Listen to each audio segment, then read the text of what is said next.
Are recording. Sweet! Welcome to the IAG Thursday thing. This thing we do every Thursday where we all kind of get together, talk about some topics, have a good time, chill out. And now we actually have these things recording correctly. We're going to do one more that's kind of basic, but we do have some pretty amazing news today. I'm pretty stoked about that, so we're going to go over that. And we're going to have a little conversation about sponsorships because, oh my God, some of y'all are blowing my mind. Okay, you're straight blowing my mind. There tends to be some people in here that come from different areas of the community and or other shops and things of that nature. I'm interested to hear some of their interesting sponsorship requests too. So let's kind of get into it. So first things first. How is everybody? This has been a really chill week, and man, I'm telling you, I kind of needed it. It hasn't been a chill week for Josh. Josh has been putting together his boogeyman killer monster thing. He's been garage building quite the beast. He's got a whole host of our parts on there. We just sent him another throttle body. I think we ran into a small issue with a defect on one of his. No big deal. He's trying it out live. We'll see if that works out. I know Graham's been getting him on a base map and everything else. He was dealing with pulleys being on backwards and all sorts of crazy stuff. So the car's name really just rolls off the tongue. Something like that. So either way, it's been a pretty chill week. I know Stephanie and Josh have been going crazy over there. The rest of us, it's been all right. We've got Heartland coming up here real quick. World Time Attack was last week. It was pretty nuts. We talked about that a little bit. But in motorsports news, this is the exciting part. Here it comes. I am super stoked about this. The FIA has announced that Subaru is exploring coming back to the World Rally Championship. Yes! Who is excited? You know what? I'm going to go out on a limb and say the majority of people driving Subarus were not driving Subarus when Subaru was doing stuff within the World Rally Championship. This is huge. Absolutely huge. So stoked about this. We couldn't legally drive back. That's true. Well, I could, okay, because I'm old and I fart dust. But huge. So, long story short, Subaru is. When you think of Colin McRae, or some people, when they just think of rally, they think of a blue and yellow Impreza ripping through the woods. For the longest time, we think back to Colin McRae or Petter Solberg, or and we think Richard Burns, another one. We think of these people as we put them on these huge pedestals and we remember them. And that's what comes to mind when we think of Subaru performance and rally. These were huge things back in the day, and Subaru was as much a part of rally for a period of time as Ferrari is a part of Formula One. Absolutely crazy. But then they made a rule change that basically forced Subaru to put an inline 4 in their car, and they're like, well, screw it, we're not doing that, we're out. And they bolted. That's really what it came down to, is the rule set told them they had to put a 1.6 liter inline 4 in their car, and they said we're out. I think the FIA, because there are only two manufacturers right now with Toyota and Hyundai, actually putting in work. So if you only have Toyota and Hyundai putting in the work, I think that's where I think their goal here is like, we need another manufacturer, and they're probably going to bend the rules for Subaru, which they should. I mean, come on.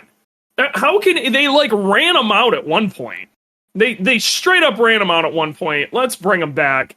I think it'd be great to see a World Rally Championship Subaru, like a proper factory Subaru effort on the WRC stage. What I'm wondering though is, let's say they do bring them back. Are they going to go back to ProDrive to build the cars, or is this when Vermont Sports Car gets to take a swing at it?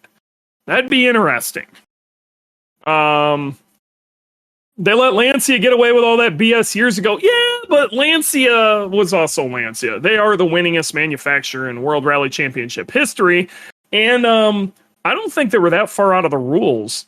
Toyota, I can't believe they let back in. I mean, if you know anything about rally history and Toyota getting banned, that was pretty bad.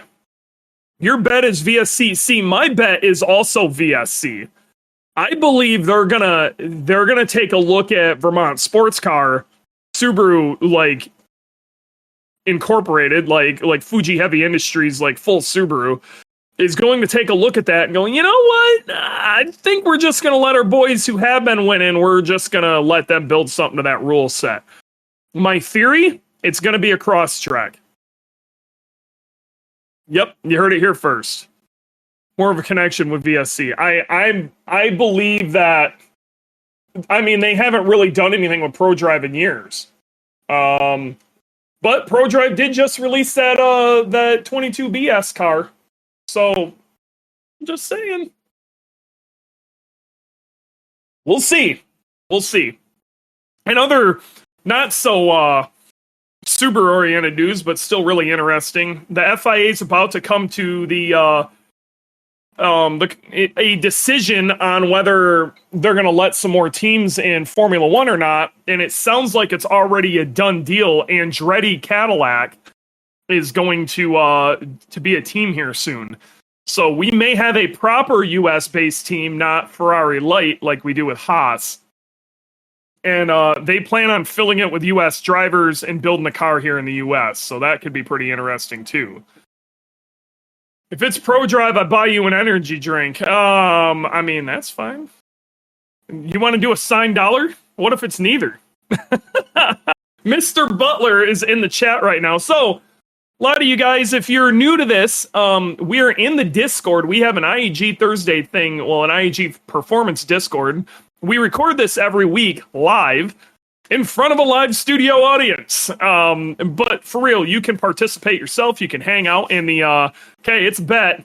You can hang out in the chat. You can even raise your hand and come up on stage. If you got something you feel you need to add to the conversation, raise your hand. There's a button down at the bottom. You can do this on your phone. You can do it on your PC, whatever, but you want to come on, it's not video, or you can just put something in the chat and you can come on and add your 2 cents to the situation. But I don't know about you guys. I'm pretty live audience, insert claps. Yes. I'm pretty excited about the prospect of a US Formula One team. Like a real US Formula One team, especially backed by a team with some real money and some real ability. It's not quite Roger Penske saying we're going to go win it, but it ain't far off. They got the money and the backing, and they got GM behind them. It sounds like they're doing their own engine program and everything. So it's probably going to be a disaster for 2 or 3 years, and then they're going to figure it out. But GM isn't going to stop until they're winning, because that's just how it works. Now, they might win a few and then say, I'm out. I can see that, but we'll see. Yeah. So, let's get in today's kind of a larger overall topic. We have to have a conversation about sponsorships, because bros. And the thing is, I'm betting the majority of the people in here or listening to this are not, the people who need to hear this are not going to hear it. So it is up to us as pillars of the community to have this conversation with the younger folk. So I'm probably averaging 6 or 7 a week right now of people going, hey, do you do any sponsorships? And then they go on and talk about how cool their car is. And when the end, they talk about who they are, what they're about, or what their thing is. Okay? So, I'm going to give the single biggest piece of advice I can give you if you were asking any company for a sponsorship. Okay? Any company. Do not open the conversation with, give me shit. Because that's all, hey, do you do sponsorships? Literally the very first line, hey, do you do sponsorships? I'm gone. Like, I'm already mad at you. Okay? So, you're better off trying to pull at some heartstrings. Now, I also got a sponsorship request this week, where I think it was actually last week, where I told this person that we're not doing sponsorships right now. I'm sorry. I can give you any technical assistance you need. You let me know. I'm more than happy to help you out with a project that way, but we just really aren't doing sponsorships right now. This is what 90% of the people get met with. Okay. I would venture as far as to say 99%, but, this person didn't like my answer. And then left me a 1-star review. That was fun. Thankfully, everybody read what happened, and then they just kind of laughed at it. But that's uncool. If you're asking somebody, like, first off, I don't write the checks here, so why are you going to ruin my day? Okay, why you got to do that to me? Okay. But secondly, like,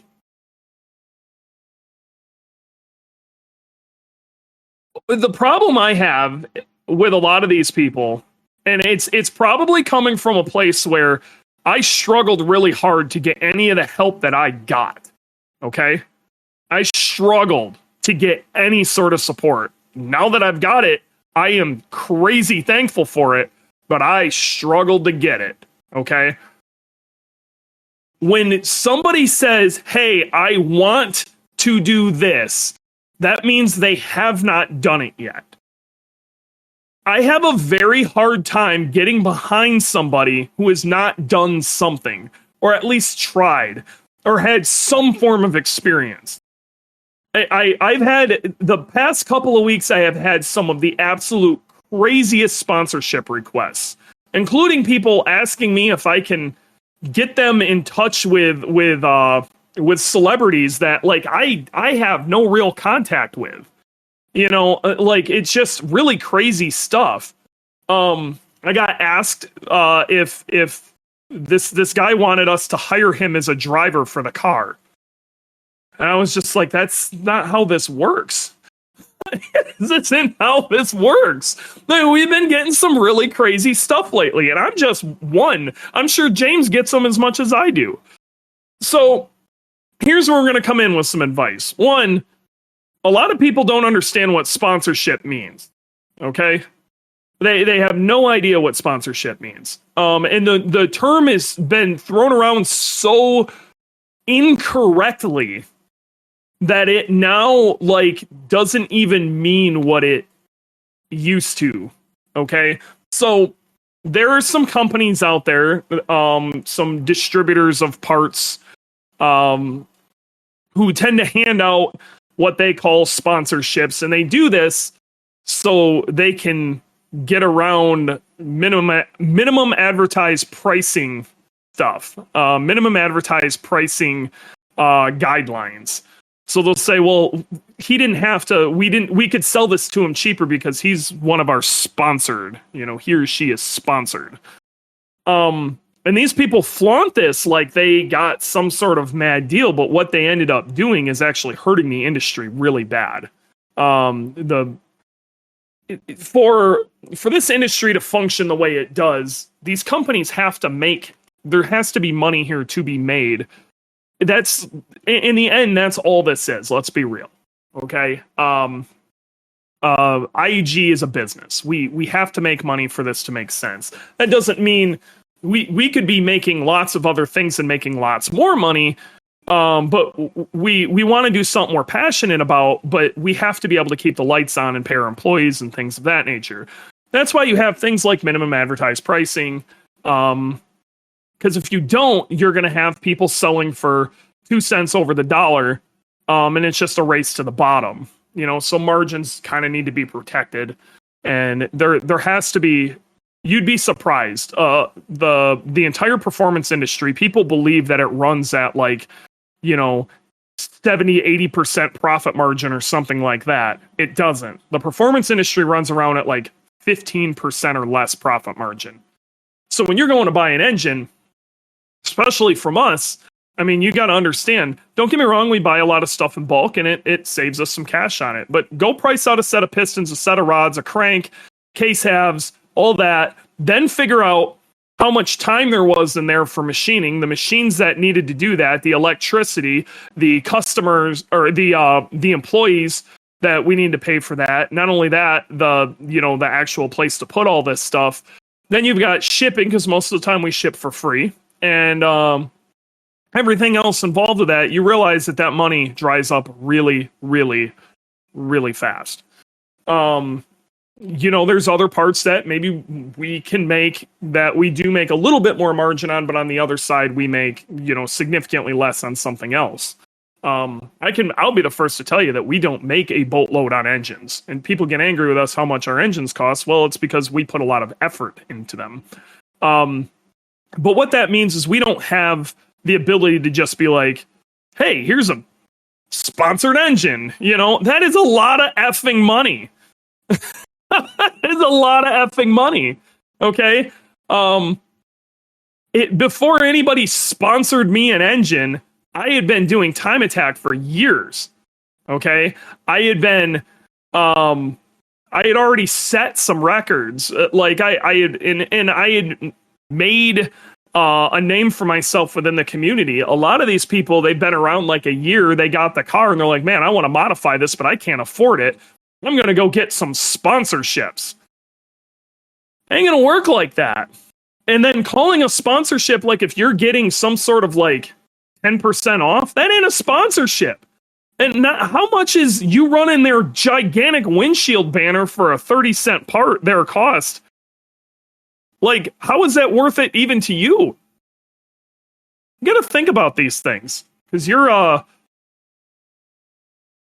you'd be surprised if I see that, said person's I've already been sponsored by this, and this, and one of them is one of the mentioned, parts distributors that are just kind of handing out percentage offs and calling them sponsorships. I all of that credibility is gone. I'm sorry. And if you open with, do you do sponsorships? It ain't gonna work. So, Josh, I'm happy enough with you saying my name. I'll buy my own sticker and put them on sports service worth cost sports. But Josh, you're the opposite.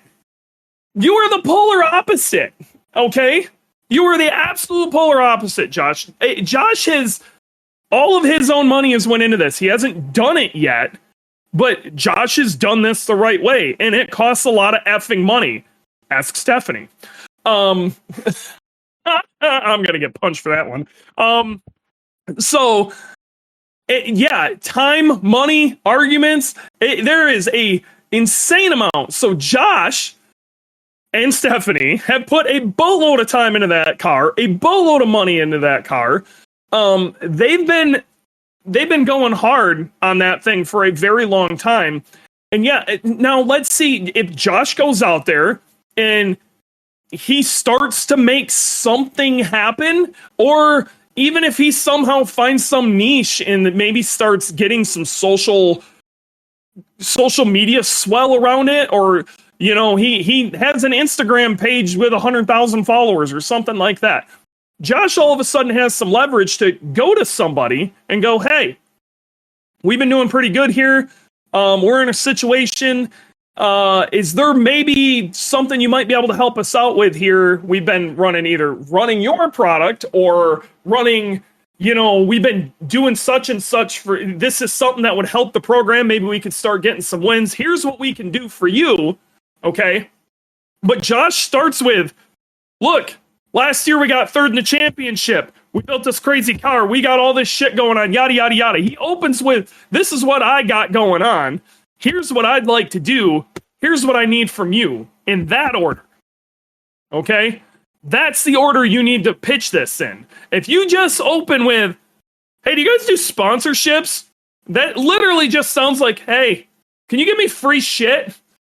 I mean, how many people are going to just give you free shit if you ask for free shit? So, I knew it.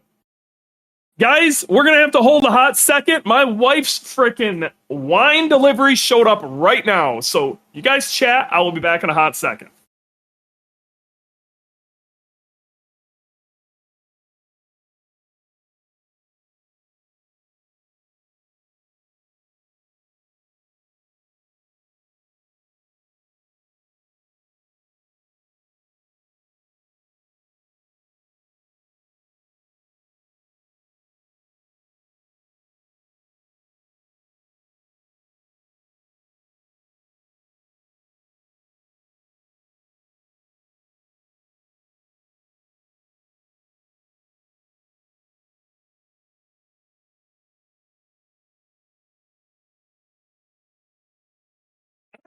Sorry about that. God, I cannot believe that. Is what it is. What are you going to do? That's coming tomorrow, maybe, and that's fine. Just don't do it on Thursday. Literally on Thursday between, my time would be between, 3:30 and 5. Please, just leave me alone. But no. Okay, well, we're back. So going back to this, sponsorship. You have to do something, and you have to have something to offer. Okay, and I've got 500 people following me on Instagram, and I go to car meets, ain't gonna get it done. Okay, just because you were locally hated, isn't going to entice people to give you free shit. It doesn't help. Yeah, so no, like Jake, you're being smart. Okay, this is what I've been trying to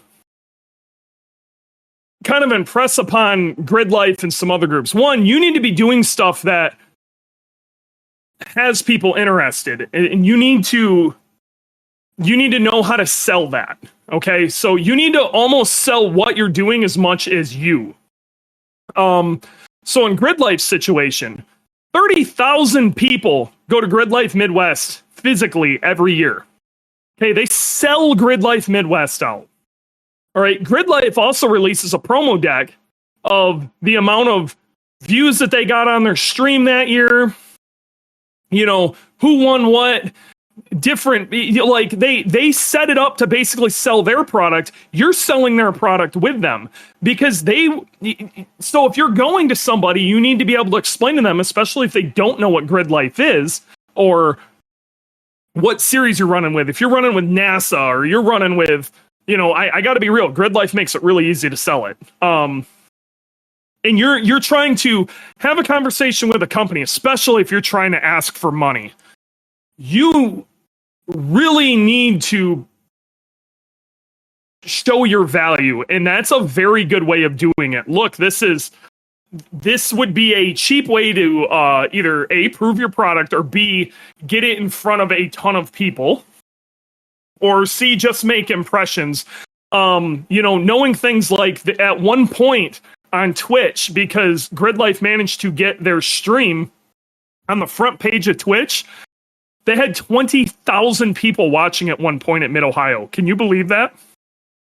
20,000 people were watching at Mid-Ohio. You need to use that. Those numbers matter. Okay? The hype around Grid Life has changed since pre-COVID. You know what? So D just put in the chat, the hype around grid life has changed since pre-COVID. A great example of proper marketing. Here's what I am going to tell you. I think COVID might have been good for grid life. Okay? They approached it a little differently. So right around that time was when GLTC started to happen, and they brought in a very, very valuable asset, and that was Kyle Hare. Kyle has now kind of become the voice of grid life. And when you give something a voice and really, really tweak the outside perception of it, if you're trying to see a snapshot of grid life and what you're met with is Kyle and how he is excited about what's going on, it's going to be a very easy sell. You can take what's going on that screen and show it to somebody on a more professional level, and they're going to be like, wow, this is really something. They're almost astounded they haven't heard of it themselves. Okay, so being able to sell that is huge. And I got to be real, there are other organizations out there who do not sell themselves quite as well, and it makes it a little harder to get behind. If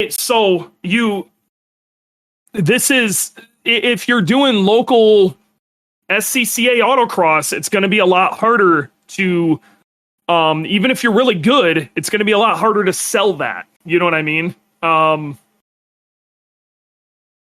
You'd be surprised. Look at the amount of people who are out at Solo Nationals right now. But if you aren't making it out to Solo Nationals, it's going to be hard. It's going to be a hard ask from a suspension manufacturer to want to get on board with you. Now, at this point, we're just talking about parts. Okay? So if you're getting parts sponsored to you, okay, even partial sponsorships, stuff like that, then you start running into like partnerships where it's the ask isn't even the part; it's actual just straight money, and you better have a damn good platform to stand on if you're gonna just ask a company straight up, give me money. And it is not easy. Okay, it is not easy. It astounded me the first time I managed to pull it off.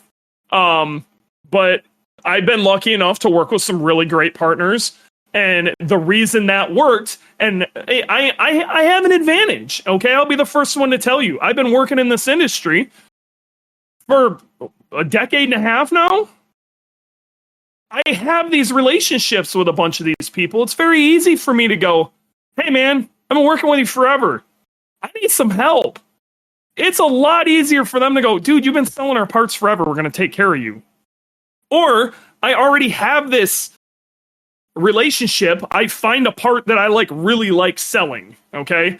And it's been working really good for us. It's been working really good for them. Hey, let's take this thing to the next level. I need some support for my Time Attack program.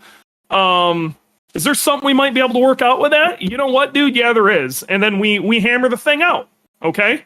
But I'm really big, and I think other people should be, at least if it's a performance part, you should be A, running that performance part, and B, really believe in it. Because if you don't believe in the product that's on your car, the hell are you doing? You need to believe in whatever stickers and shit are on your car. Now, that stated, if you have somebody like Tide, Fig Newton, something like that, I am not the person to ask about one of my goals in the next few years would really be to see if I can get an outside of motorsports or outside of the automotive community sponsorship. I would really like to see if I could pull it off. Whether that be like an energy drink, Tide. One I was thinking of, selling that's hard though, because you need to be able to sell them on not only your program, but what you're doing. And at that point, it has to make sense for you getting it in front of them. So I could run around talking sponsorships forever. If I can give anybody any bit of credit for helping me, of all the people out there, it was actually Savannah Little who sat down with me and explained how a lot of these structures work and what is a fair ask. And Savannah Little, I I owe a massive gratitude, debt of gratitude for. She sat down with me and we went through how all of her stuff was structured. She was completely open with me, and it was awesome. It was absolutely awesome, and she was super, super helpful. So can't stress that enough. She was so helpful with that. It really meant a lot to me because it gave me an understanding of how this stuff works. And I've been trying to help others who you could tell were struggling but needed just that extra little bit, or they had the potential to be a good ambassador for other companies, or they needed to know how to sell themselves correctly. And I've been trying to help with those people. And if you guys ever have any questions on that, again, I'm more than happy to help you out. That's kind of an outside of IAG thing, so maybe hit me up on my Facebook. But as far as just hitting IAG up for sponsorship, if you open up with, hey, do you guys do sponsorship? I'm going to tell you right now, you're going to get told no. I do not care who you are. I don't care who you are. You better come with something very compelling. No, that stated, are we doing sponsorship right now? Honestly, not really. We really aren't. So that doesn't mean that the floors are open, and it doesn't mean the doors are closed to anything, but you better have a damn compelling answer. 1-star review. Yep. I mean, ask Randy right now if we're doing sponsorships, because he'll be the first to tell you we're not. Randy's got a bill. I got a bill too. I got a pretty big bill. Do you want my BRZ for development yet? I mean, the thing is, we have a BRZ for development.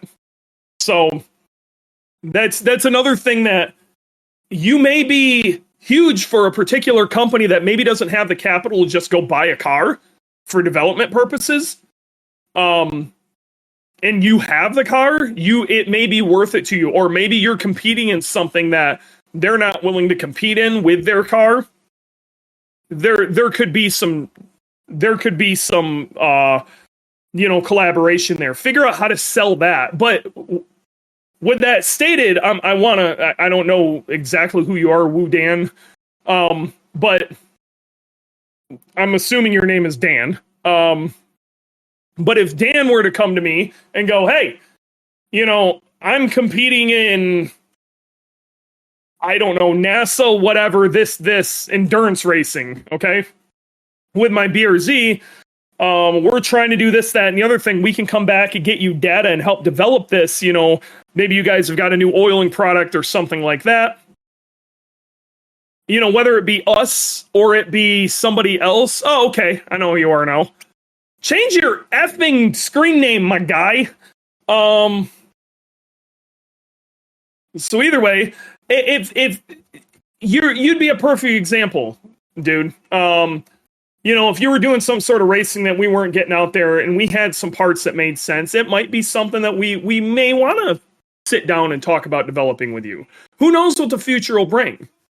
But this is one of those things that I would, if you have that ability to say, hey, let's develop in this direction, you have the car and they don't, well, now you have a bit of an advantage. Another thing, if you don't know how to work on a car, you may want to have a conversation with certain shops. Find a shop that might be able to help you out.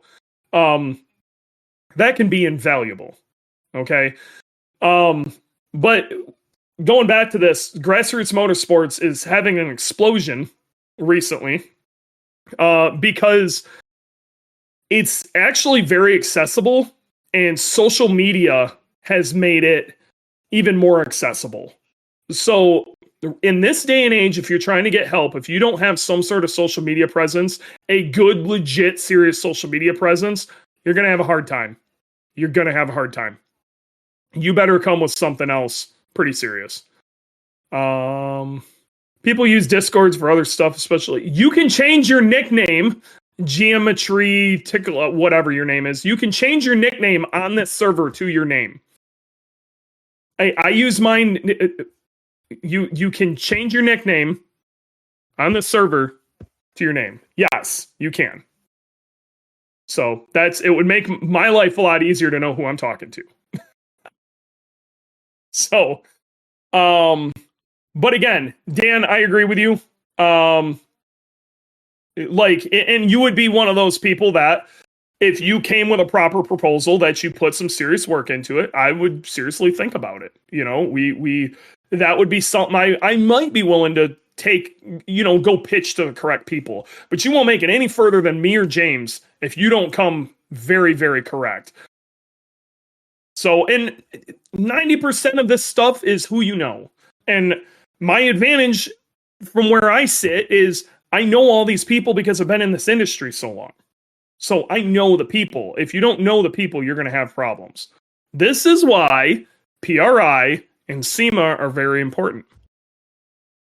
Happen to have any easy, quick motorsports driver social media building other than pirating? Well, I mean, first thing is making yourself stick out is going to help. Liveries go a very long way. People really don't remember faces unless you've got something really crazy going on. I tell you what, my blue mohawk was huge for sponsorship. That's no joke. But if you personally don't stick out, you want to make sure your car sticks out. Making it look either really nice or at least really memorable, okay? Boogie is a shitbox, but you remember what Boogie looks like. There's a reason we went with an extremely bright livery on that, and it helped a lot. The goal of having the biggest beard in grid life, and you give the greatest hugs.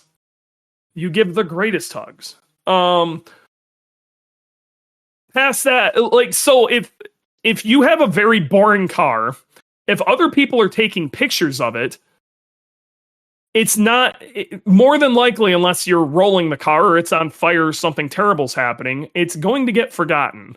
So if you're at these events, you want a reason for people to take pictures and your car do the work for you. Okay. It doesn't mean you have to spend a ton of money. It just means you kind of need, if you have a World Rally Blue STI with gold wheels, you're probably not going to make a big splash. If you have a silver Subaru with, darker colored wheels, you're not going to make a big splash. Yes, so does 5,000 other people, and nobody cares.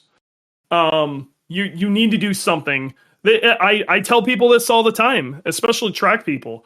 Hey, what color wheels do you want? Oh, I don't know, silver or whatever. I'm like, dude, they make these in red. Red would look sick on your car. Do red wheels. Well, why would I do that? Because your car is going to get noticed. What if you got loads of purple and teal? Exactly, but you have loads of purple and teal under the hood. When you pop your hood, people are going to lose their damn minds. When you're driving around on the track, I ain't even going to see it. We'll wait till the HKS livery with the 18,000 random stickers happens. We'll see what that looks like. But remember, if you have a fake looking HKS livery, other people have done that. No, Jake, it's a good example too, but the problem is social media doesn't transmit sound very well. You know what I'm saying? So, Jake's point here, sorry, I'm still getting used to this being audio only. Jake goes, it's hilarious how many people look past the car until they hear it running. Came off the first session, people asking me to pop the hood. Social media can't really hear it. We live in an Instagram world, okay? We live in, and look at how many pictures you've seen of Boogie versus how many videos you've heard of Boogie. Okay, now people who are at the track and have heard Boogie are like, holy crap, that thing sounds insane. But there's not a ton of videos out there that really show it.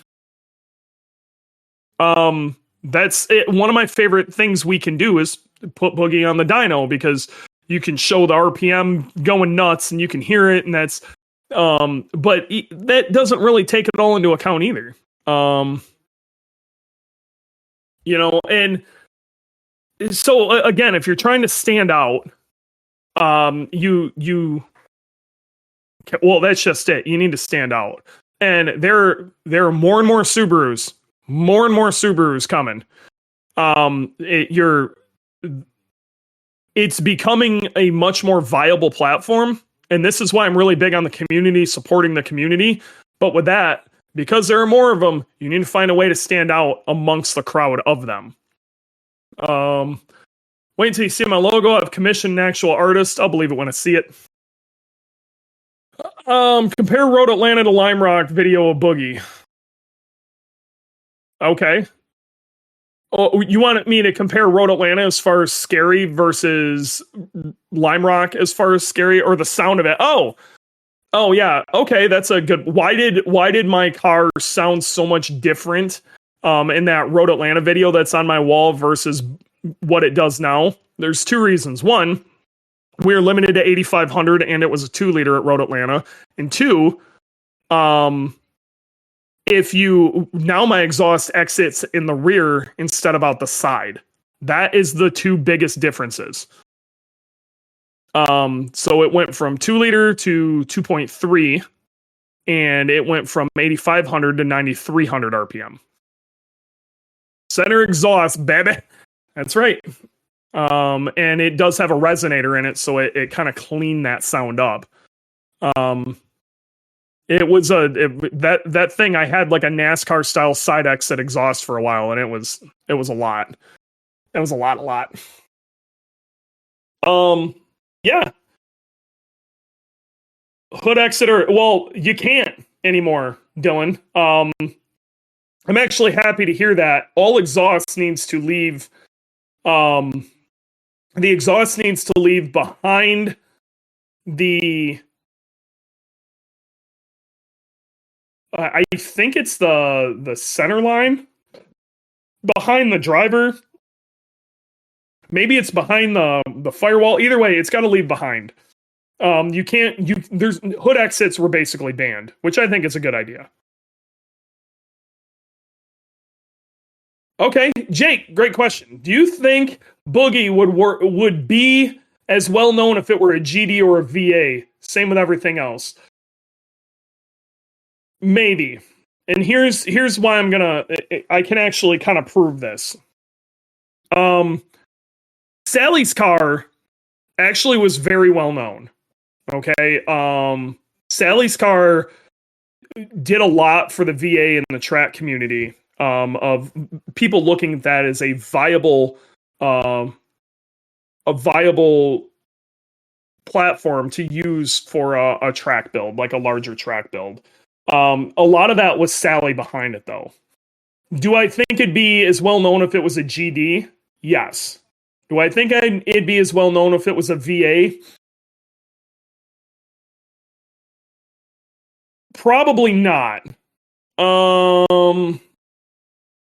Probably not. I think the GD there's things we could have done to that car that could have made it just as scary. But one of the things that makes Boogie as terrifying as it is people think it's significantly lighter than it is. I've been told before, your car weighs like 2,500 pounds. It just doesn't. The car weighs, it's light for a Subaru. Without me in it, it weighs a little over 2,900. But it's not light as some of the lightweight street modified cars are. But for an all-wheel drive car, it is actually fairly light. Yeah, behind the front tires. Okay, there you go. Something exhaust leak. There's a lot of different liveries go a long way. And you kind of need to brand your situation. I was very lucky that somebody helped me brand mine. We started calling it Boogeyman, but we didn't really lean into the branding of it until the livery. Once the livery happened, the branding really started to come out and people started to remember the car. Now the car is more known than I am, and that's cool. I think it's like the best. Lightweight, baby. Yeah, it's not as light as people think it is, man. It really isn't. The cage is just heavy. It's a heavy cage. It's got a full rally cage. If we were to do a time attack cage in it, where it was kind of the minimum of what I felt safe with, I could probably cut another 150, maybe even 200 pounds out of that thing. Like rethinking the cage. Am I going to do that? Nah. Again, with age comes a cage, and I like knowing that Boogie's cage is freakishly overbuilt. So the only way I'd ever do that is if they ever like tweak the rules so much that I had to rethink Boogie as a chassis.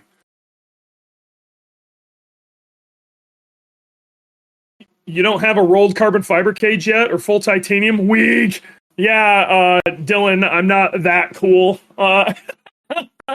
That would yeah. Yeah, I don't got that kind of money. Seaman PRI walking the floor with handouts on how you can benefit a manufacturer.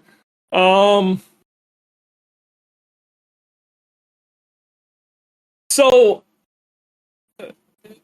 PRI is one of those things that once you realize you need to go to PRI, understand you're there fighting with not only like a million circle track racers and drag racers and street outlaws and all sorts of shit. You're out there, there are actual professional race teams walking around there from like NASCAR and Indy and all sorts of shit. They're all asking these people the same shit you're asking, and you're out here with a fucking shitbox Subaru trying to go, hey, give me money. You better have something to offer. And one of the things that, again, I have an advantage because I sell this stuff for a living. Okay, that immediately puts me ahead of 80+% of the people who are talking to him, but I still got 20% I got to beat. PRI is a really good place to make relationships. I am starting to learn it's not a great place to ask for sponsorships and look for support. And I hate I don't even want to call it asking for sponsorships anymore. It's a bad place to ask for support. You want to do that outside of there. What you want to do is make a relationship. Shake hands, talk to them, see what they got going on, see how it could work for your program. Don't even talk about anything past that, okay? Do stuff you want to keep that relationship moving. You know, hey, I want to know about your new product. What can we do to work closer together? Things like that. Is there maybe any way we can do some social partnership stuff to where, you know, I'll do some stuff with you guys. We can work together. Do that stuff. Okay, do that stuff. That's going to go a really long way. And then when you do make the ask is gonna seem a lot more genuine, especially if you've already worked together and done stuff before. Maybe you can ask IAG for a sponsorship. Maybe that's what I should do. I'll work on that. I'm gonna send an email from my personal account to my work account and see if I'll sponsor myself. Be like, hey, you guys doing sponsorships? I own a shitbox 95 Impreza. I go to these weird local time attack things, and I've got a plywood splitter.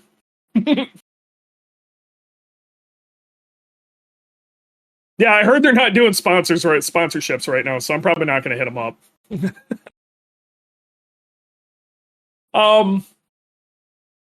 But going back to this, like, you got to come correct, okay? The splitter definitely will sell it. I got a plywood splitter.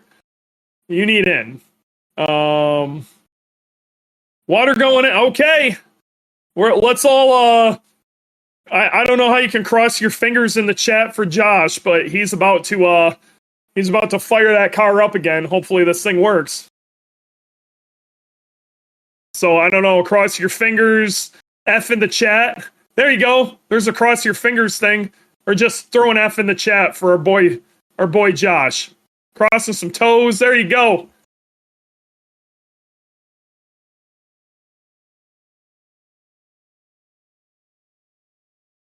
I've got an inside guy. Sponsorship is a given at this point. Right.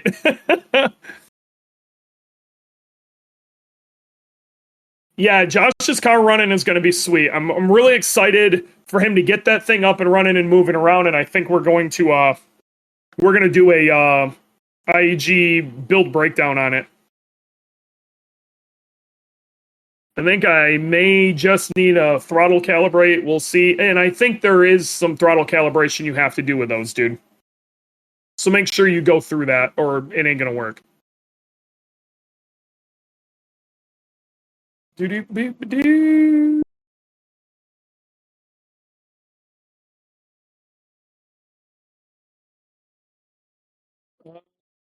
Randy, man, should be done 1 to 2 weeks. Giddy up. That's right. Randy, oh, hey, that's actually kind of interesting news. Randy is going to be running what I'm pretty sure is going to be our first production de-stroker. Okay, so that 2.3 that I have been running in my car, Randy is going to get literally production number one. I've got the prototype. He's going to get production number one. That means if some of y'all want to get in on that 2.3 life, we may have options for you. Which is super cool because there are some cats that I think that's going to work out really well for. Like Josh when he blows his shit up. Josh also who is in here, Greg, when he decides to become a boss. Yep, I knew Josh Greg was going to be like, oh, really? We do have the part numbers for them. We know how they're going to be built. I don't have exact pricing on them yet, but Randy will be the first production one as far as I know. Which is really freaking exciting. Randy's car is going to be sick. Randy's got a very, very nice GC. And that should be getting put together here in the not too distant future. Super excited to see how that's going to look. Why don't we open this up for some... Oh, I got one more. Hold on. Maybe this will be good. I sent you EPS files, my guy.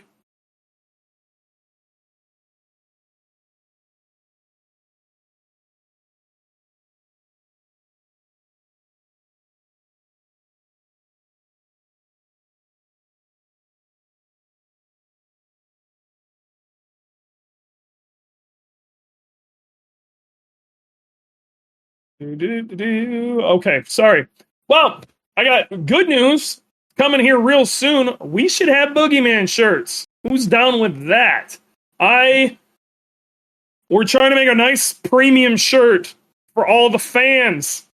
Okay, so you guys in here and those who are listening later on, if you want these shirts, they should be available very soon. If I get these things out and about, I might not even get them on the site, but you gotta effing buy the shirts so we can do more cool merch. Okay?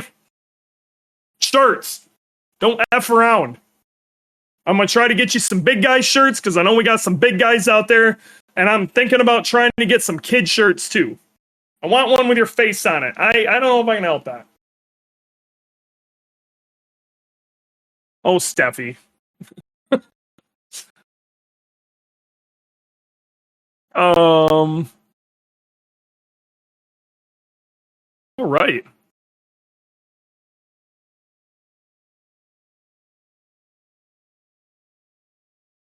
Goblish. Yep, we'll get you, bud. So, I bet you I am on her phone background. We're best friends. I don't know what to tell you. I'm on speed dial. I know that. So, I'm down to take any questions. Anybody wants to ask something, either ask it in the chat or raise your hand. And you want to come on and chat and just hang out for a few, I'm down to do that too. Dewey only fans. Only Deweys. It might. In before Boogie Banana Hammocks. That's what we need. Some Boogeyman flavored, labeled banana hammocks. That would be hotness. That's the answer. We'll get that. We'll get to work on that. Yes. I don't know if we want them edible, but maybe flavored.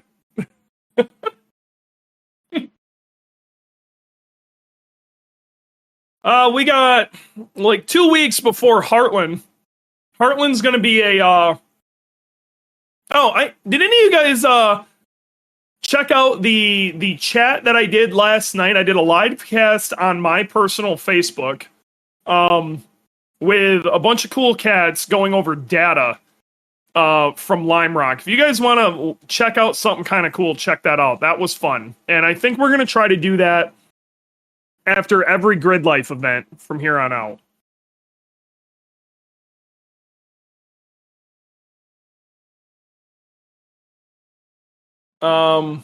Uh-oh.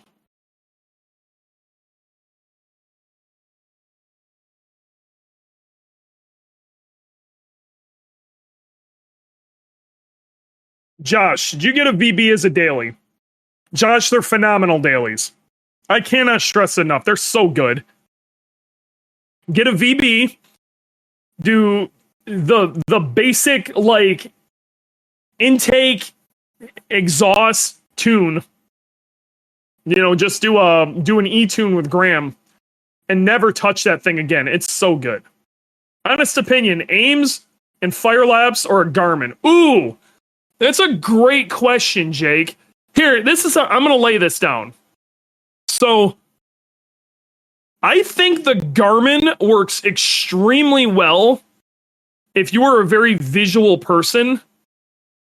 It's really, really good for teaching somebody how to drive in the moment. Okay. And when you come off the track, being able to do like a video and go, okay, you should have broke a little later, turn in a little earlier, and it can kind of show you where you should have been.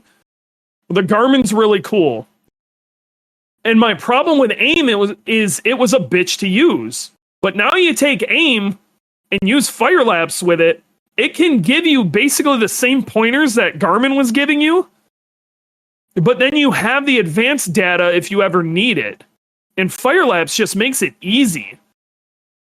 It took all the bullshit away from AIM, and the AIM is just more powerful. So I'm going to go with AIM and Firelapse for the majority of people. If you are very, very new, though, the Garmin might be the better option. Yep, the Garmin is, if you are just super new at it, if you're new at tracking your vehicle and you don't have a track coach to help you out, and you're new at the whole performance driving concept in general, the Garmin probably is the better option for you. If you have a little bit of background in performance driving, maybe you've done a bunch of sim driving or something like that, and you're starting to get on track and you're trying to figure it out, AIM with Firelapse is probably going to be better. I hope that answered your question. Yeah, so the data was really fun to look at, but what I found out in that whole situation is I need to nut up on before that last corner. I bet you I had a half second there. I can't believe that all of my time was there and not over the jump. After looking at that, I'm actually kind of mad at myself. I could have went in just a little bit harder and probably found an absolute ton of time. I feel like there's a lower ceiling with the Garmin. There's a significantly lower ceiling with the Garmin. But I feel like the entry is also quite a bit lower as far as your ability to drive and the knowledge you need to be able to use it. Just follow Mooncake next time. Jeez, you ain't kidding. I think I got beat through there by Mooncake. Mooncake is a Mazda 3 that's being driven in Sunday Cup. Like, I was just really overbraking. Mazda 2, sorry. It's just a little guy. I'm getting smoked. I mean, we compared my data to some of the Club TR cars, Dana and Pete, and they both smoked me by 10 miles an hour going into that corner. Now, I'd leave the corner quite a bit faster, but that's because I have gratuitous amounts of horsepower. I was really... One of the things I've been working on a lot this year is really focusing on a corner exit versus corner entry. But Lime Rock, I don't think plays that well. Lime Rock corner entry really matters. So, what was your speed in that corner? I wasn't able to join and see mid speed. My min speed went down to like 90. Okay. And most of those guys, like the fast guys, were at about 100. Now, that was just before the corners where I would drop that speed, when they wouldn't. They were using, I thought I was using the difference between me and them is they weren't braking for it at all. I did, no matter what, have to slow down a little bit, but I was over slowing for it. If I would have maybe looked at Pete's data a little better earlier on, I bet you I would have realized, hey, I got 10 mile an hour here. I would have slowed just a hair less and just punched it through that corner, because I was leaving that corner going, man, I bet you I could have went a little quicker almost every time. What are you going to do? You can't win them all, folks. I still won. Man, it's been a crazy season. I can't believe we brought home this many W's. It's nuts. It's weird because it's hard to see where it. Well, the problem is you're coming down this hill, so you can't see going into the hill, and you actually need to turn in slightly earlier than you normally do. It's not true. I did not win at the first Gingerman event. I just set my car on fire a bunch. So you have to turn in slightly before you normally would, because when the suspension compresses, that's where all the grip's going to be. If you turn in slightly too late, you actually won't get that compression, and then you'll have problems going through there. So that was my problem, is I was trying really hard to catch that compression, and I really should have. I just need to chill out on the brakes. Like, I could have just probably breathed on it and been fine. Hell, I might have been able to just get off the gas. Yep, thinking the corner wasn't as wide as it was. And it's actually a pretty wide corner. It doesn't seem like it. See, in the BRZ, no brakes at all. I guarantee it. I guarantee you didn't even look at the brakes. Didn't even look at the brakes. I kind of wish I had my data from last year. I wish I could have looked over it. I wanted to see if at any point did I nut up there. Because I did have an off last year. But I also made a lot of changes as far as suspension this year, and a totally different tire. I ran a WRX last year. It was quicker by 3 seconds in the BRZ. That track really, really plays... Power isn't as big of a deal as weight and balance is there. Weight for sure. The lighter cars really came out to party there. I mean, a perfect example is look at GLTC. That's the only track this entire year that, honestly, the vet wasn't the right answer. So, yep. There were vets there, they just weren't winning.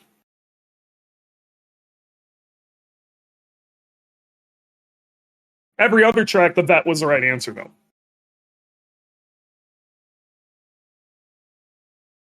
It wasn't total vet domination. Good old GLTC for GLT Corvette. Grid Life Touring Corvette. Miata is not always the answer, and it's been proven to no end at this point.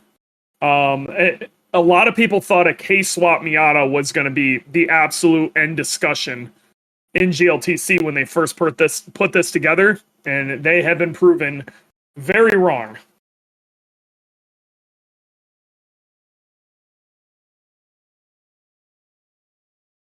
Makes sense on paper, though. Everything makes sense on paper. If you go by what makes sense on paper, Subarus make sense for almost everything on paper. S2K, and I'm always shocked how quick the front-wheel drive boys are. The front-wheel drive guys are fast due to weight.